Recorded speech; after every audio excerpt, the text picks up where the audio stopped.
everybody. Welcome to Hidden Gems Podcast. And this is a show where we like to talk about a streaming service and some of the hidden gems that you can find on that service. It's so much fun. We love doing it. And I am film critic Rachel Wagner, and Ryan is here. Hey Rachel, it's great to be back with you once again. This is my first episode as a 26-year-old because Ah, last weekend was my birthday. happy birthday. Yeah, it was a great day. I had a really good time. Oh, good. That's good. I'm glad that you had a good day. And did you get a cake or anything like that? Well, my friends and I went out to have sushi, Oh, there we go. which was Nice. that was really nice. Yeah, are you a sushi fan? It's only my second time getting it, but I'm Oh, okay. slowly becoming a bit of a convert.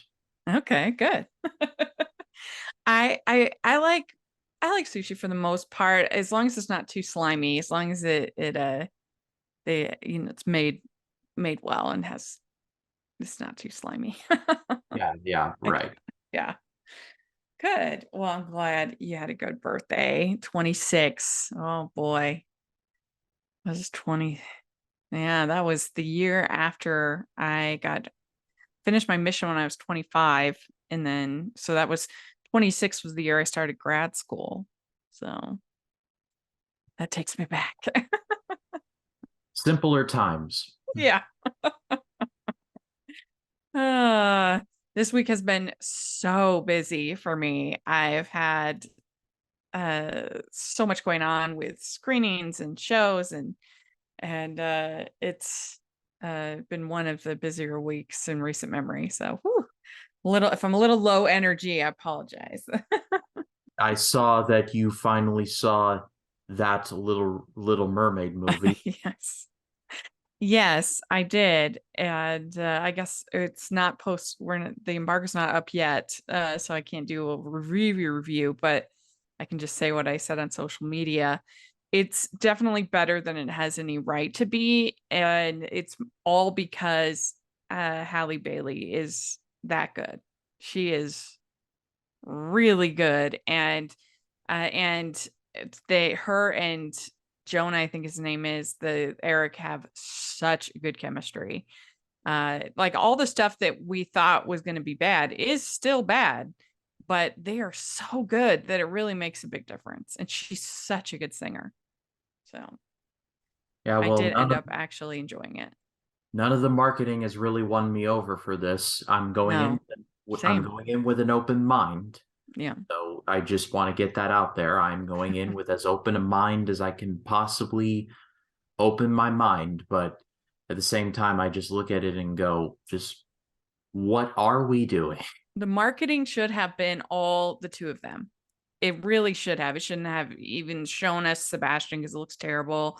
Ursula was underwhelming, but the two of them were so good that it should have just been that. That should have just been, and then her singing. That should have been the marketing, and it would have been a different story. I don't know why they picked what they picked. Who knows? But anyway, it was an interesting experience because I think everybody thinks that uh, I won't allow myself to be swayed, when I don't like the marketing and something like that. But I think I proved this week with liking both Fast X and The Little Mermaid to varying degrees that that's not the case for me. That I will give anything a shot. Yeah, and it goes up in quality a little bit because I mean you're Mrs. Little Mermaid. Like you Yeah. are like the biggest fan of that movie I've ever met. So if you like the remake, then I have to be like, Yeah. oh, okay. I have a Yeah. feeling I have a feeling that we might be onto something here. I think because you are a musical fan, I put on Twitter, I said the groups most likely to enjoy the Little Mermaid remake are musical fans because the singing is so good. And of course, you've got all the classic songs, and the new songs, except for one, are like fine. And then the other group, obviously kids, teens are gonna be drawn to it as primary audience. And then also rom-com fans because the chemistry is so good. That's what I think. And of course, and people were like, "What?"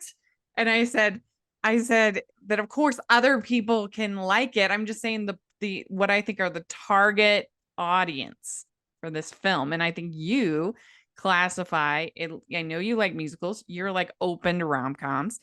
And you're obviously not a teen or a child, but so you fit 2 out of 3. Yeah, So I think it'll be good. But you're a child at heart, right? a little bit, a little bit. Yes. Yeah, yeah. Well, why don't you tell the good folks what we're going to talk about today for Hidden Gems? We're talking about probably the most slept on streaming service in the world right now, Yeah. Canopy, with a K. Yes. And I feel like I Yes. promote this service every day because I work at a library, but it's such a great service. Like just looking at it in preparation for this particular go around, I'm honestly shocked at just the quality that is on this service. All Yeah. you need is a library card, and legit, you get access to like stuff like recent like Oscar stuff and like Yeah. old time movies like Best Picture winners like The English Patient. You Yeah. know, A real good variety of like made for TV movies and documentaries and classics and everything. And I think you could really say that Canopy is the hidden gem of streaming services. yeah, because like I said, all you need is a library card and registered with your Yeah. local library, and then if they have it, you're Yeah. pretty much in. Like they got Father Brown on there. There's really Hmm. like so much British TV that you could shake a stick at. You'll be like sipping tea like this if you go through enough of it.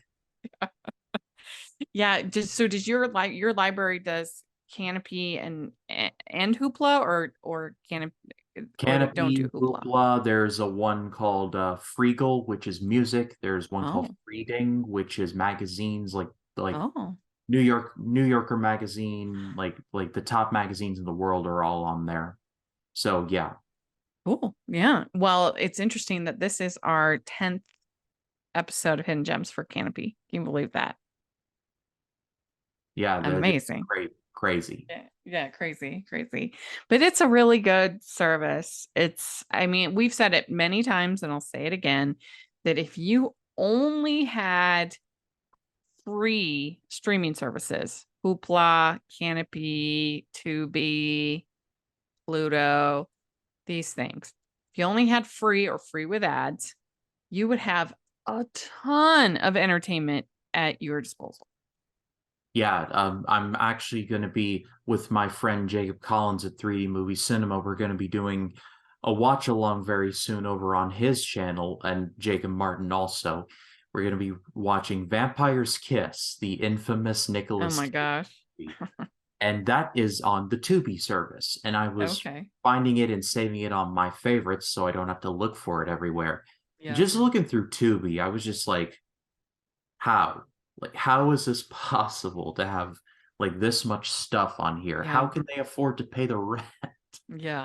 Yeah. I mean, I guess at least Tubi, it makes sense because it's got the ads, but yeah, I mean, and then I guess Canopy and Hoopla must be like publicly funded of some kind. That's the only way that I Yeah. can see Yeah. it. Well, let's dive in. What is your first pick for Canopy Hidden Gems?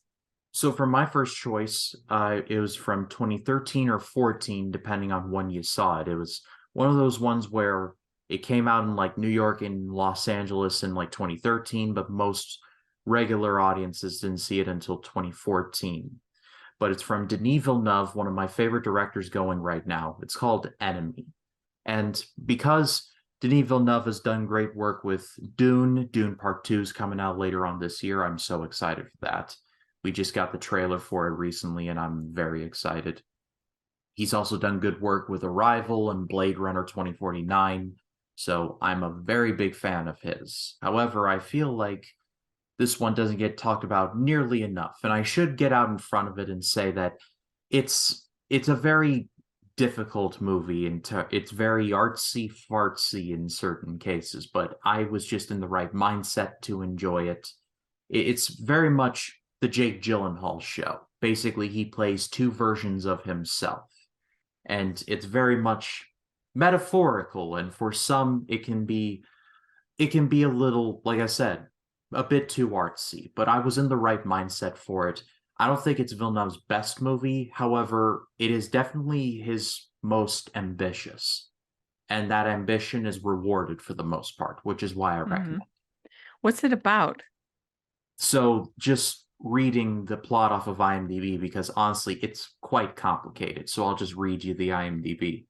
A man seeks out his exact look-alike after spotting him in a movie. So that's literally the IMDb plot. It's super Oh, vague, but wow. What's really the that's one with Hugh Jackman? Prisoners. That movie, Prisoners. whew, that movie is dark. It is Yeah.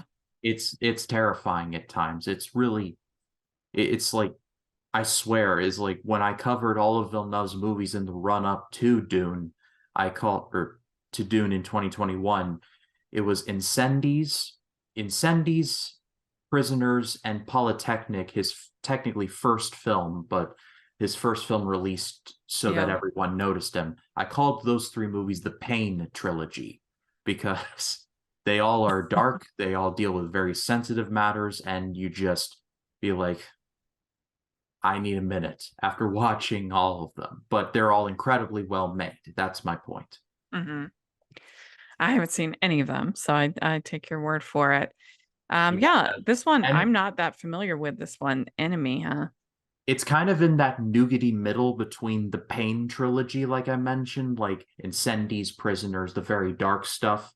Enemies Uh-huh. kind of like that middle ground before we get to Sicario and Arrival and his more, I guess, what people will call his more accessible stuff. I have seen Arrival. That's probably my favorite of the ones I've seen of his. Yeah. Uh, I I mean, Blade Runner 2049 is a movie I respect more than I love. Uh, and then the original I'm not that huge a fan of either, but they're just the pacing on both those films I struggle with. Mm. But I the filmmaking is beautiful. It has good things about it, of course. But yeah, Arrival is probably my favorite of his. I mean, I think the ending is really interesting, and you know, kind of if we know the ending, will we still go through with it and make the same choices? Yeah, So, it's one of the it's one of Villeneuve, it's some of Villeneuve's finest work. mhm. Yeah, yeah. Well, cool. All right. Well, my first one that we're going to talk about is a movie that I actually watched for the first time this morning. So it's different. I didn't have it on the list that I gave you because I've been doing this AFI Passions project for the patrons.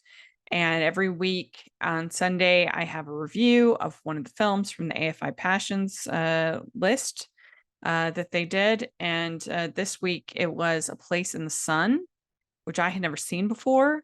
And I thought it was pretty spectacular. A great movie. The acting is absolutely wonderful with Montgomery Clift, Elizabeth Taylor, and Shelley Winters.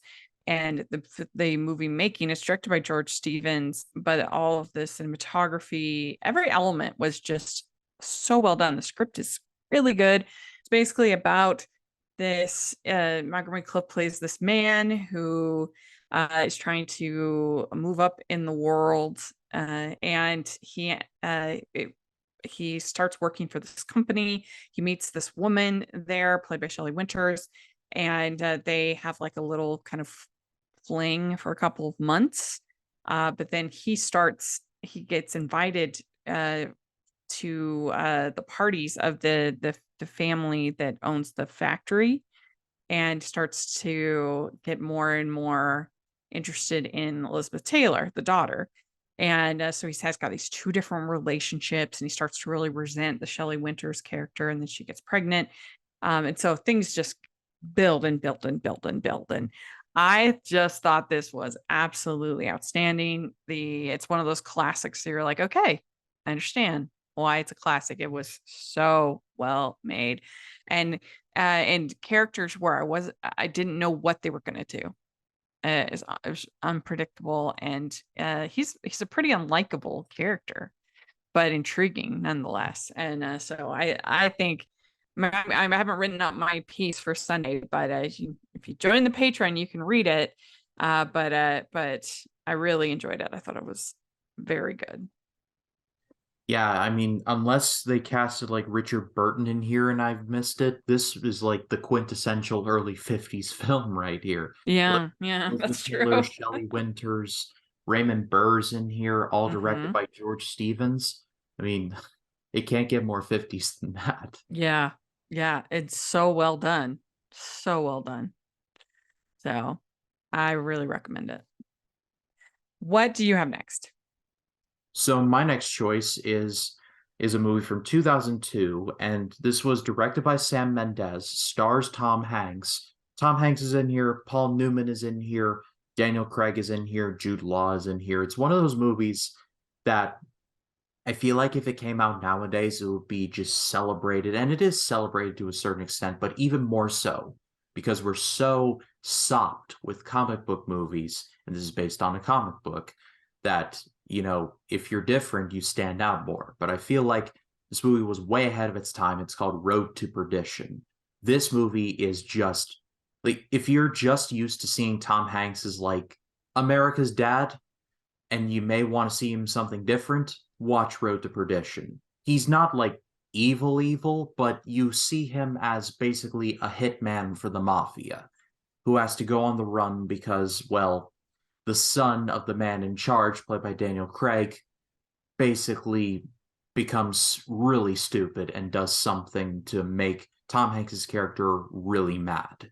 And so it, like I said, directed by Sam Mendes, produced by Steven Spielberg. This is a DreamWorks film, so it looks incredible. The acting is so solid. The action scenes, when they do happen, are great. It's one of those movies, like I said, where if it came out today, it would just film Twitter would just be all over on top of it. And in some ways, from what I've seen, it is. However, I feel like because it came out in 2002, I feel like it got lost in the shuffle ever so slightly. And because Sam Mendes now is like Mr. Skyfall and 1917, I feel like it's a shame that people don't remember him, that he directed this. So I hope that changes. Yeah, I've never seen it, but it's kind of a against type, right? For Tom Hanks. Yeah, he's definitely like Mr. Nice Guy. He's America's dad in most of these movies, but here he's very much like, he's not, like I said, he's not pure evil, but he's lawful evil, if that Hmm. makes any sense. Yeah, yeah, interesting.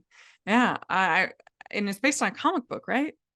That's correct. And one thing I wanted to point out, this was Daniel Craig before like a few years before he beat James Bond, being directed by Sam Mendes. So that was a Hmm. very nice, like, before they went on to Yeah, create that's Match with interesting. Skyfall. Hmm. Very good. Well, as you like to say, the hard left. Next we have um, for my next pick. Y'all know how much I love Jane Austen, and I think that the 1996 Emma is definitely worth checking out. It stars Gwyneth Paltrow, and it's got Toni Collette, Alan Cumming, Ewan McGregor, Jeremy Northam. Great cast. I absolutely love Juliet Stevenson as Mrs. Elton. She's hilarious. My friend. I never compliment myself, but my friends say I know how to make a sandwich. What does that even mean? So funny. I'm not trying to be mean. I'm just asking, what does that even mean? She's just saying like that she doesn't compliment herself, but her friends compliment her, say she makes a good sandwich, I guess. All No. right, fair enough. There you go. But she's just really, really funny in the role. And I think that Jeremy Northam is a great Mr. Knightley. He's probably my favorite Mr. Knightley. He's really good with Gwyneth Paltrow. And this was before Goop or any of that nonsense. So uh, I love the music. Is beautiful music. Tony Collette is miscast in Harriet, in the role of Harriet, but it's still very enjoyable. There's some terrible wigs. Ewan McGregor has a terrible wig, but it's still a fun movie. I recommend it. How bad are we talking about? Like roadkill kind of wigs? Like it's pretty bad. I mean, Ooh. for a production of this magnitude, like a feature film with a big budget, they should have had a better wig. But yeah, it's. I mean, I just love the story of Emma. She's such a fun, eh, mischievous kind of heroine, and her and Mr. Knightley are like your classic friends to lovers. And so, yeah, you should check if you haven't seen it. You should check it out. It was kind of fun because right around the same time, we had Clueless and Emma right around the same time, both the same story. So the Kind of Clueless a was mini 1995, and then we had the next year we had Emma. So kind of a mini Austin Renaissance going on in the yeah, mid-90s. yeah, because we had in 1995 you had the Colin Firth Pride and Prejudice, and then in well, I think 95 is when you had the Ang Lee Sense and Sensibility. Yep, 1995. So it was just all Austin during those years. No wonder I mean, I was such a huge Austin fan, so it was a good time to be alive. Yeah, it was like with you, it was Austin 316, Austin Yeah. 316. Yeah. Yeah. So what is your next pick? So my next choice, and is a movie from I believe is 1987, and it's a movie that's really only known for one thing because there's a tragic death associated with it. However, I watched it for the first time for my I Finally Watched series. Shout out to longtime subscriber of mine, Aaron White, over on my channel. It's his all-time favorite movie. It's The Crow. And Hmm. because people only know this mostly because of the tragic death of Brandon Lee, it was a truly sad incident, and he is sorely missed because he is excellent in this movie. And really, it could have been so easy to just be like, oh, have it really dark and have like just like make it look like a music video, which it kind of does.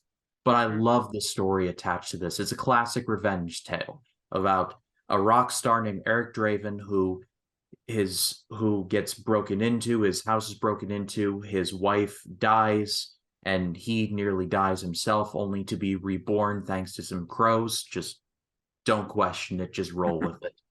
And he comes back for revenge.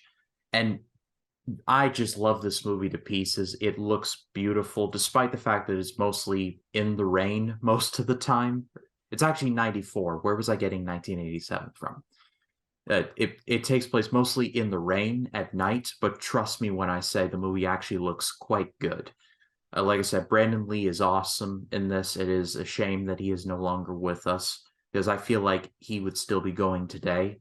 But, what can you do? The villain in the movie is played by Michael Wincott, who most notably at recent times was the film director in Nope, the Jordan Peele movie.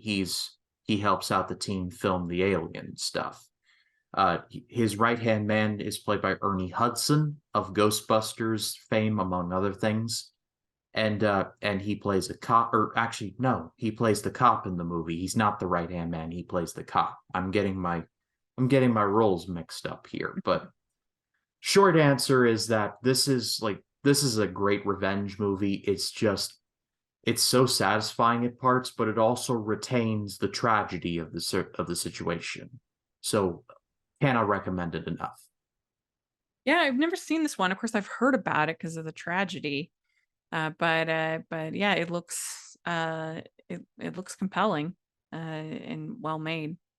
Yeah, I There weren't keep that many hearing. good comic book movies in the 90s, so Yeah, unfortunately, when they think of that decade, it's like your Batman and Robins and your Spawns, which yes, they are really bad, and that is the majority of them. However, there are these little ones peppered in throughout that are actually quite good. And yeah. shout out shout out to Tony Todd also, who was Death in the Final Destination movies and was Candyman. He has a small role in this as well. And Hmm.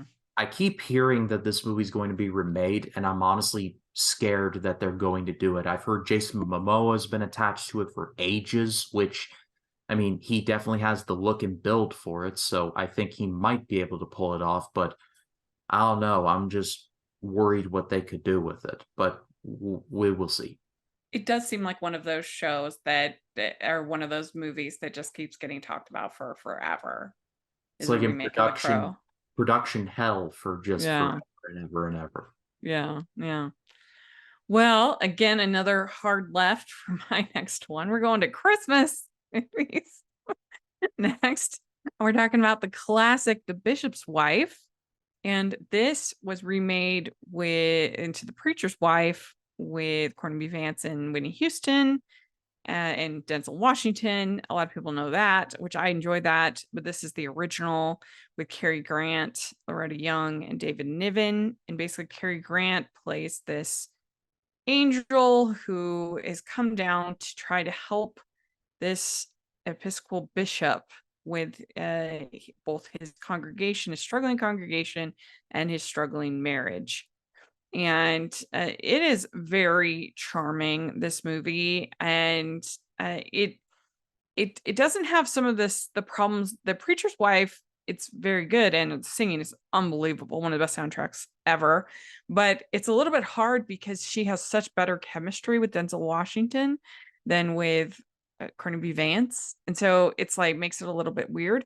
But in this case, that it's not that she doesn't have chemistry with Cary Grant, but like I don't know, it's more separate, and then you just don't have that same problem. He's more just like the friend, and so he's really helping them, and the bishop, he wants to build this cathedral, this fancy cathedral, and so part of Cary Grant's mission is to try to convince him to, instead of building the cathedral, to help the congregation, the widows, the other people, and that's more important. And of course, it's got Christmas message and everything, and it's just really sweet. And it has Caroline Grimes in the movie, who was also in It's a Wonderful Life. She played Zazu, I think that was her name, Zuzu, whatever, the little girl with the petals.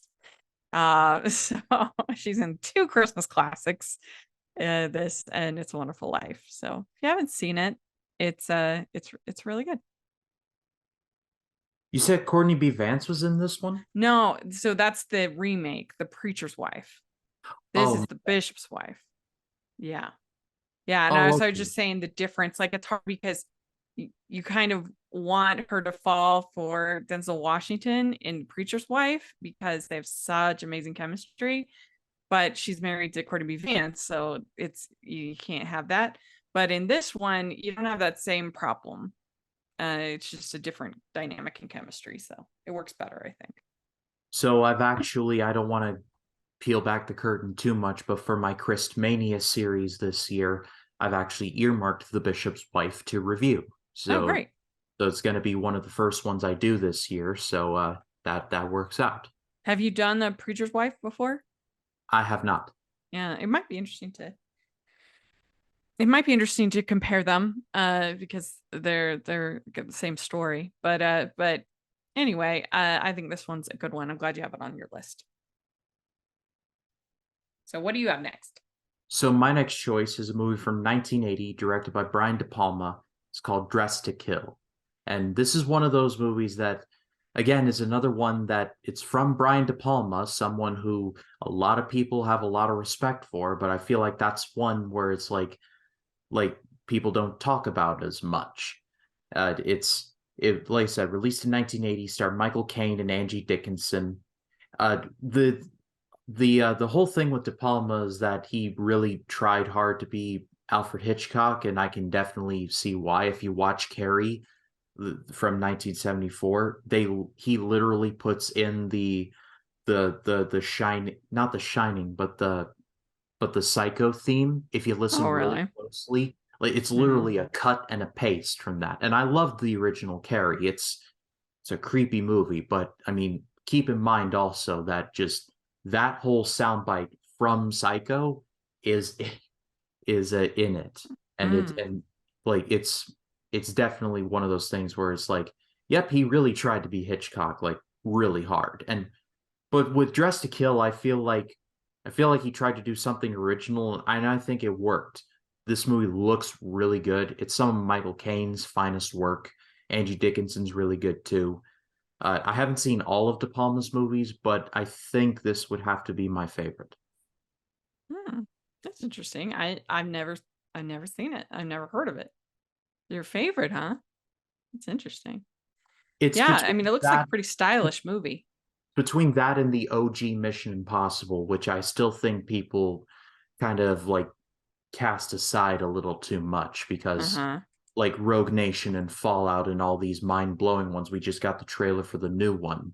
I feel like the original Mission Impossible just sits there collecting dust, when in reality they got the Langley sequence and the train stuff, and I love the original. Mm-hmm. Yeah. Yeah. Cool. Yeah, that's good. All right. Well, my next pick is actually a documentary. It's called Clay Dream, and if you watch the movie Air, this is like the other side of a film night, and particularly Leica, because this documentary is about Will Vinton, who started a claymation studio up in or Washington State or Oregon or wherever.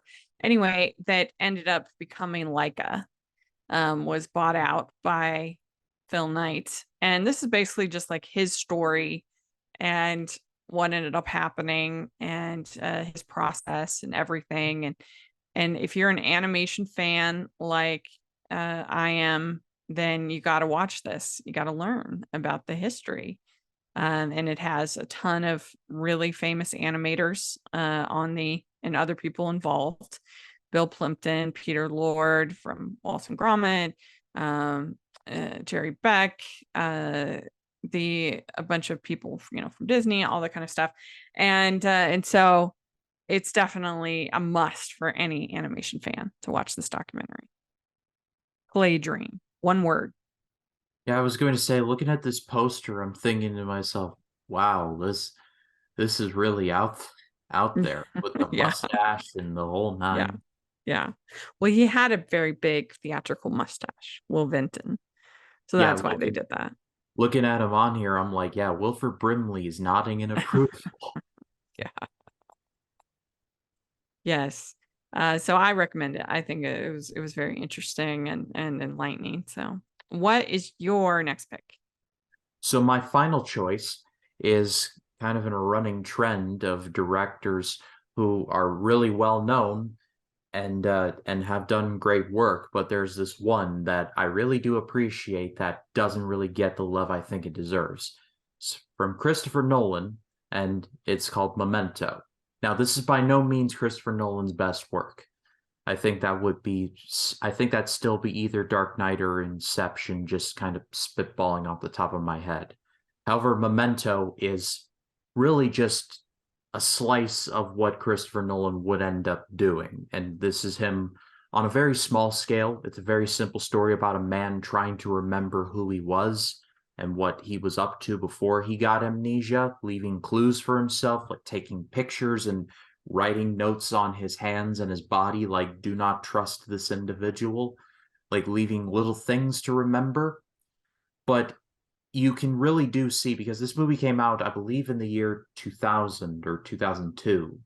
So you're really seeing Christopher Nolan in like just as he's about to break out, like before everything, before all the high highs and whatever Tenet was supposed to be.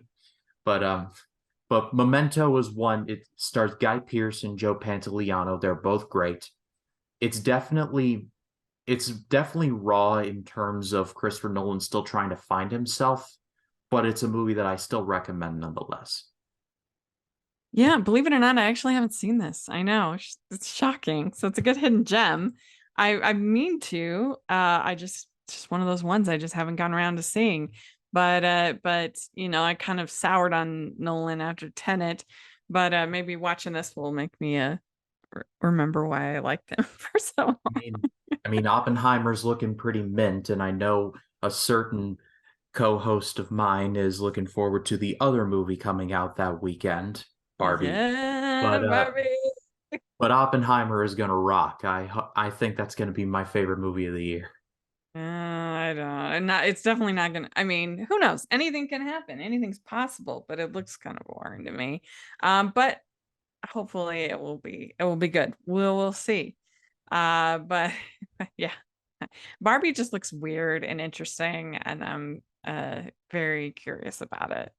Oh, all right. Well, my last pick is actually a sequel to a little rom-com. Stars Fell on Alabama was the original, and then this is a sequel. And I actually, when Stars Fell on Alabama came out, I interviewed these stars. This was like in the heart of the pandemic. And it was James Maslow and Kira Hanna over at Hallmark's podcast. I interviewed both of them. And then for this one, I just got to interview Kira, and so that was fun. And basically these are just like harmless, fluffy rom-coms, although they do have a little bit of an edge compared to Hallmark at least. But the first one is about he plays an agent to this movie star, and he ends up bringing her, I forget why, ends up bringing her back to his hometown in Alabama, and for his high school reunion. And she's like this movie star. It's got Taylor Hicks in it, if you remember American Idol, Soul Patrol. um, and then this second one, her sister is getting married to this British guy. And so they go back for this wedding, and it turns out that like her BFF, who's her man of honor, is like obviously in love with her, but hasn't had the guts to say anything. And now she's getting married, and so you can see where this is all going. But I've actually thought this sequel was a little bit better than the original, and it's a cute, harmless little rom com. Which, I mean, that's like your bread and butter right Yeah, there. that's right. So you could watch it on Kanopy, both of them, and then listen to my interviews. Stars. Because So you're famous. yeah, they're famous. I am lucky enough to interview them. So anyway, I was really proud of myself for the first interview with the two of them, because there's this whole scene in the movie where they play cornhole and they're like terrible at it. And in the interview, I asked them, I said, "So are you really that bad at cornhole, or was that just for the movie?"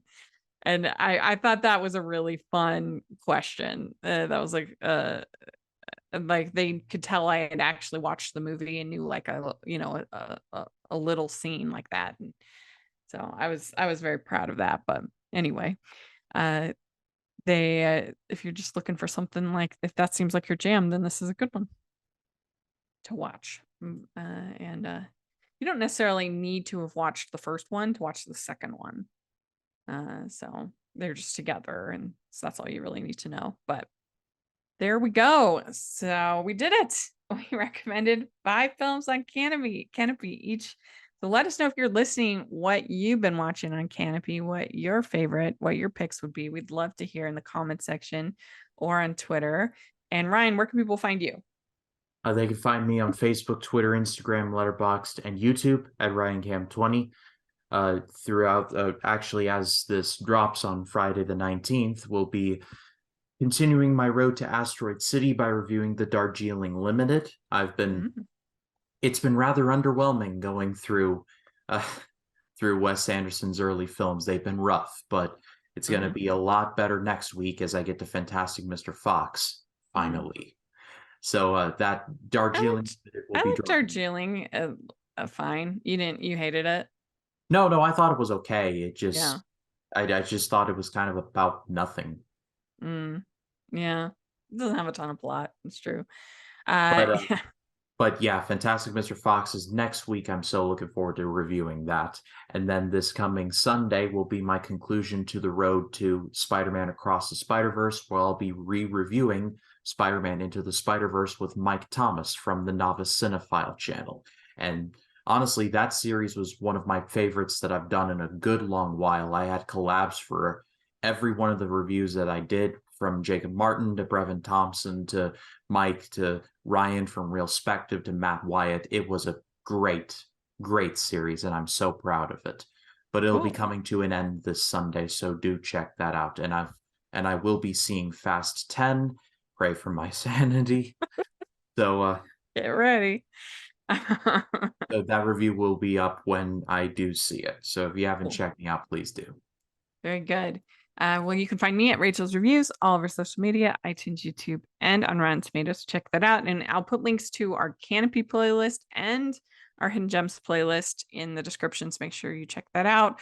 Also, take a look at the Hallmarkies podcast. Got lots of fun stuff going on there. And that Patreon, like I talked about, where I have the weekly AFI Passions reviews. We get patron watch alongs. This one's really awesome. We have Rodrigo Massa, who's like a pretty famous singer and actor. I can't believe we got him to do the watch along with Mary Texmas, which was so good. So that's this month, next week, and so it's a really great Patreon. I'm really proud of it. And then we also have the merch store, so check that out. And thanks so much, everybody. We'll talk to you later. Bye. Bye.